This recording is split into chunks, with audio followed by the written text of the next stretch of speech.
नमस्कार दोस्तों, स्वागत है आपका आज की बेहद बड़ी व खास खबरों में। दरअसल आपको बता दें कि भारत की तमाम छोटी बड़ी खबरों को पाने के लिए हमारे वीडियो को लाइक करें, चैनल सब्सक्राइब करें और बेल आइकन को दबाएं, जिससे कि हमारी हर वीडियो की नोटिफिकेशन आप तक बिना किसी रुकावट के पहुँचती रहे।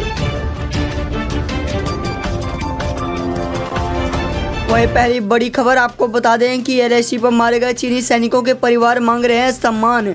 ड्रैगन ने कहा, बाद में बताएंगे। दरअसल आपको बता दें, पूर्वी लद्दाख के गलवान घाटी में 15 जून की रात हिंसक झड़प में भारत और चीन दोनों ही देशों के सैनिकों की जान चली गई।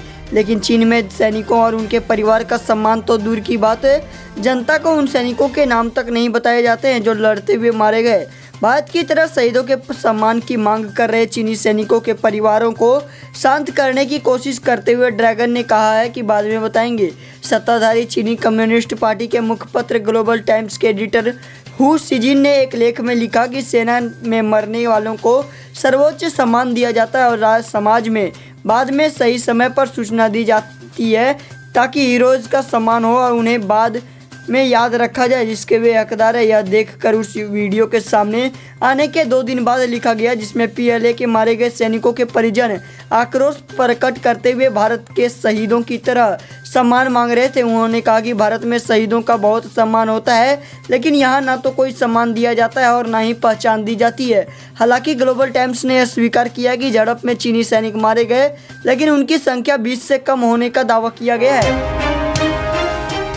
आपको बता दें कि दिल्ली को स्वास्थ्य मंत्री सत्येंद्र जैन ने कोरोना को हराया, अस्पताल से मिली छुट्टी। दरअसल आपको बता दें कि दिल्ली में कोरोना वायरस के आंकड़े लगातार बढ़ रहे हैं। राजधानी में अब तक 73,780 मामलों की पुष्टि हो चुकी है, जबकि महामारी से 2429 लोगों की जान भी चली गई है। महामारी की चपेट में दिल्ली के स्वास्थ्य मंत्री सत्येंद्र जैन भी आ गए थे, जिसके चलते उन्हें अस्पताल में भर्ती कराया गया। हालांकि उनकी तबीयत में अब सुधार है और कोरोना रिपोर्ट नेगेटिव आने के बाद उन्हें मैक्स हॉस्पिटल से भी छुट्टी दे दी गई है। केंद्रीय दिशा निर्देशों के चलते उन्हें अब घर में 7 दिनों तक होम क्वारंटाइन के नियमों का पालन करना होगा। बता दें कि दिल्ली के स्वास्थ्य मंत्री की तबीयत 16 जून को बिगड़ गई थी, जिसके बाद उन्हें Rajiv Gandhi super speciality hospital में भर्ती कराया गया था। इसके अगले दिन यानी 17 जून को उनकी कोरोना रिपोर्ट पॉजिटिव आई थी। सत्येंद्र जैन ने कोरोना वायरस का संक्रमण पाए जाने के बाद उन्हें दिल्ली के साकेत स्थित मैक्स हॉस्पिटल शिफ्ट किया गया, जहां उनकी तबीयत और बिगड़ गई। मैक्स हॉस्पिटल में 55 वर्षीय सत्येंद्र जैन को प्लाज्मा थेरेपी दी गई, जिसके बाद उनकी सेहत में सुधार आने लगा। उनका बुखार भी उतर गया। फिलहाल अब पूरी तरह स्वस्थ है और कोरोना को हराकर अपने घर को लौटा गए। वहीं दोस्तों, बढ़ते अगली बड़ी खबर की मोदी सरकार का बड़ा फैसला, 15 जुलाई तक अंतर्राष्ट्रीय उड़ानें रहेंगी बंद। दरअसल दोस्तों, आपको बता दें, मोदी सरकार ने शुक्रवार को अंतर्राष्ट्रीय उड़ानों को लेकर बड़ा फैसला किया। देश में कोरोना वायरस के बढ़ते संक्रमण को देखते हुए सरकार ने 15 जुलाई तक उड़ानों पर प्रतिबंध लगा दिया है।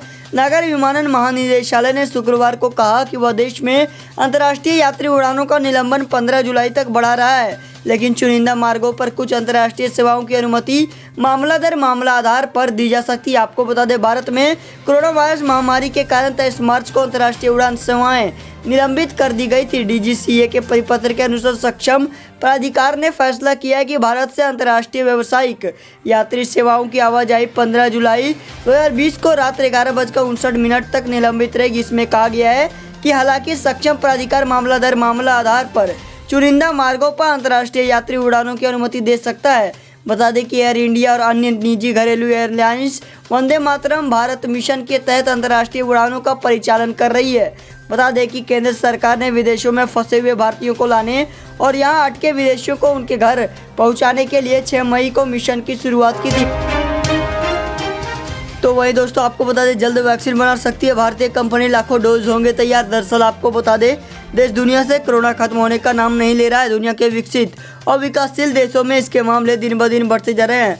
ये आपको बता दें, इससे काबू पाने के लिए दुनिया के इन देशों में वैक्सीन पर काम चल रहा है।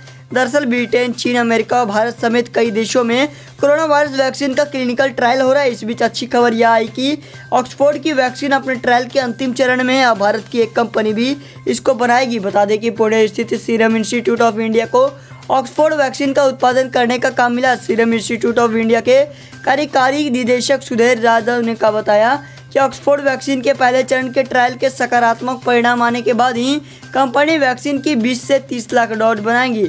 वहीं दूसरा तीसरा ट्रायल पूरा होने पर इनका उत्पादन बढ़ाया जाएगा। अगर पहले चरण के परिणाम सकारात्मक होंगे तो इस वैक्सीन का दूसरा और तीसरा ट्रायल एक साथ किया हो जा सकता है। खबर के अनुसार ऑक्सफोर्ड वैक्सीन के पहले चरण के क्लिनिकल ट्रायल के रिजल्ट जुलाई के पहले वीक में आ सकते हैं। ये पहली वैक्सीन है जो आखिरी चरण में पहुंची है। इस वैक्सीन को एस्ट्राजेनेका का लाइसेंस दिया गया है। ये भारत में सीरम इंस्टीट्यूट के साथ मिलकर वैक्सीन बनाएंगे। अंतिम चरण में ये वैक्सीन यूके के 10,260 वयस्कों और बच्चों को दी जाएगी।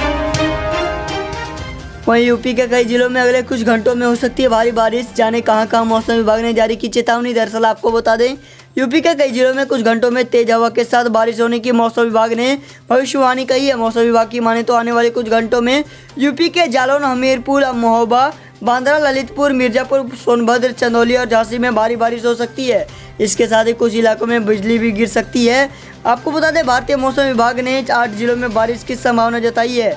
दरअसल शुक्रवार सुबह में मौसम विभाग ने उन्नाव, अमेठी, रायबरेली, अयोध्या, जौनपुर, प्रतापगढ़, सुल्तानपुर और फतेहपुर जिलों में गरज के साथ बारिश होने की संभावना जताई थी। इसके साथ ही जिलों में लगातार बारिश होने की बात कही। अयोध्या में गुरुवार को बारिश हुई थी, बिजली की गिरी थी। आपको बता दें, यूपी में बिजली गिरने से 24 लोगों की मौत हुई थी। इसके साथ ही मौसम विभाग ने जानकारी दी कि दक्षिण पश्चिम में मानसून निर्धारित समय से 2 सप्ताह पहले पूरे देश में छा गया है। मानसून आमतौर पर 1 जून को केरल पहुँचता है और इसे पश्चिमी राजस्थान के श्रीगंगानगर पहुंचने में 45 दिन का समय लगता है, जो कि इस देश में इसका आखिरी स्थान है।